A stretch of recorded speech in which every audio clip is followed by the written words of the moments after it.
ಮಾದೇಶ್ವರ ಕಾಲೇಜಿಗಾಗಿ ಅವರು ಶ್ರಮಿಸಿದ್ದಾರೆ. ಈ ಕಟ್ಟಡ ರಿನೋವೇಟ್ ಮಾಡಿದ್ದಕ್ಕೆ ಜೀವ ತುಂಬಿದ್ದಾರೆ. ಮಾನ್ಯರಿಗೆ ಎಲ್ಲ ಕೆಲಸ ಕಾರ್ಯಗಳು ಯಶಸ್ಸಾಗಿ ಮುಂದಿನ ಜೀವನದಲ್ಲಿ ಎಲ್ಲ ರೀತಿ ಸಕ್ಸಸ್ ಆಗಿ ಮಾದೇಶ್ವರ ಕಾಲೇಜಿನ principal, staff, teaching and non teaching staff ಎಲ್ಲರಿಗೂ ಮಂಗಳವಾರ ಅಂತ ನಾನು ದ್ವಾ ಕೇಳ್ತೀನಿ. ಕೇಳಿ.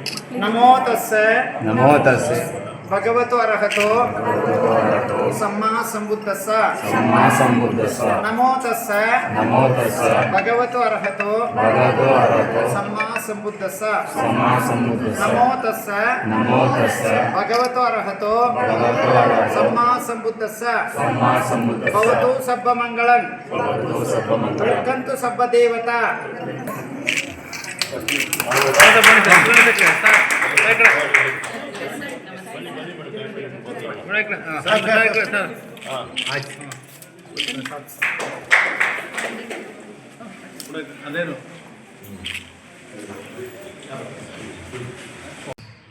ವಿದ್ಯಾರ್ಹತೆ ಪಡೆದಂತಹ ಶಿಕ್ಷಕ ವೃಂದಕ್ಕೆ ವ್ಯಕ್ತಪಡಿಸಲಿಕ್ಕೆ ಬಯಸ್ತೇನೆ.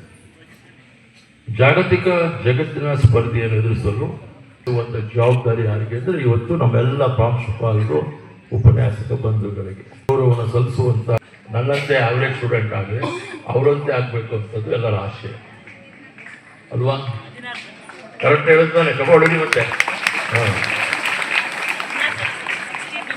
ಪಠ್ಯದ ಜೊತೆಗೆ ವಿದ್ಯಾರ್ಥಿಗಳ ಆಸಕ್ತಿದಾಯಕ ಕ್ಷೇತ್ರವನ್ನು ಗುರುತಿಸಿ ಅವರಿಗೆ ಪ್ರೋತ್ಸಾಹವನ್ನು ಮಾಡಬೇಕಾಗಿತ್ತು ನಮ್ಮೆಲ್ಲರ ಕರ್ತವ್ಯ. ಇವತ್ತು ಇಟ್ಸ್ ಯುವರ್ ಇದು ವಿಷನ್. SSLC ಆದಮೇಲೆ PUC ಆದಮೇಲೆ ಇವತ್ತು ಇದ್ರ ಮುಖಾಂತರ CET ಮತ್ತು NEET ಮುಖಾಂತರ ಇಂಜಿನಿಯರಿಂಗ್ ವಿದ್ಯಾಭ್ಯಾಸವೂ ಕೂಡ ಸೇರುವಂಥವ್ರು ನಾವು ಕಾಣ್ತೇವೆ. ವೈದ್ಯಕೀಯ ಕ್ಷೇತ್ರಕ್ಕೆ ಸೇರುವಂಥವ್ರು ಕೂಡ ಕಾಣ್ತೇವೆ. ಹಿಂದೆ ಕನಸಾಗಿತ್ತು ಇವತ್ತು ಮೆಡಿಕಲ್ ಓದಬೇಕು ಅಂದರೆ ಅಥವಾ ಇಂಜಿನಿಯರಿಂಗ್ ಓದಬೇಕು ಅಂದರೆ ಇವತ್ತಿನ ಥರ ಅವತ್ತಿನ ದಿವಸ ಅವಕಾಶಗಳು ನಿಮಗೆ ಲಭ್ಯ ಆಗ್ತಿರಲಿಲ್ಲ.